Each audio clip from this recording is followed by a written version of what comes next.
Hey everyone, Giancarlo Veronini here, coming to you from Nintendo's Media Summit. I'm joined by Nate Bildorf, who's going to talk to us a little bit about Metroid Other M, a brand new Metroid game for the Wii. Now Nate, it seems like this game is sort of a culmination of everything we've seen of the Metroid series over the past few years. Can you give us a little more background on the game? Yeah, that's actually a really good description. I think fans who've been following the series since the beginning are really going to see elements from all the games sort of coming out. As you probably saw in the opening movie, basically starts with a flashback to the end of Super Metroid, which is in itself a reference to the end of Metroid 2, where Samus finds the baby Metroid, etc., etc. This brings together the best of all Metroid worlds.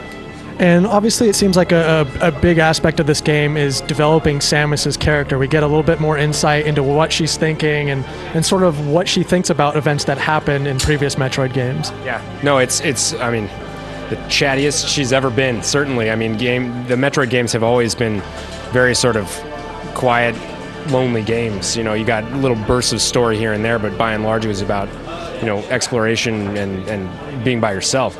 And there's certainly no lack of that. I mean, when you get into the actual gameplay, you're going to be doing quite a bit of that. But around it is finally, you know, a very fleshed out story that encompasses Samus's past, her present, encompasses storylines that I think a lot of the fans have wondered about. The story, I think, is one of the things that's going to keep people just playing hour after hour, not wanting to put the controller down, because it's Samus like we've never seen her.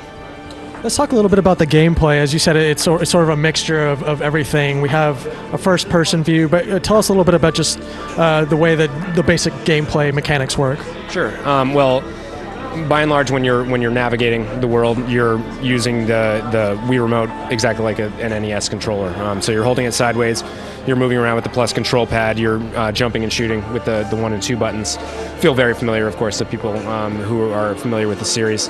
And you're moving on 2D and 3D planes, but by and large, there's a lot of sort of very 2D-ish platforming that it feels like as you explore, you know, this derelict ship.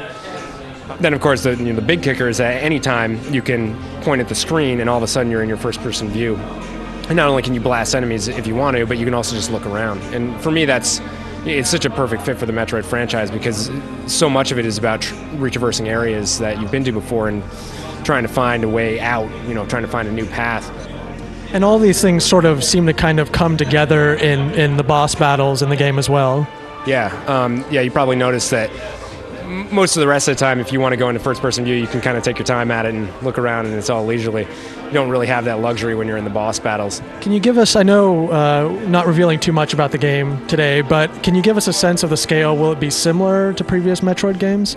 I think you can expect it to be of pretty sweeping scope, especially when you consider how the storyline is really in-depth. You're having all that sandwiched around all the Metroid gameplay that we know and love, of upgrading abilities and retraversing areas. I think you can expect it to be as big as your favorite games. Excellent. Sounds like it's going to be a lot of fun. And stick with the GameSpot.com for more coverage of Nintendo's Media Summit.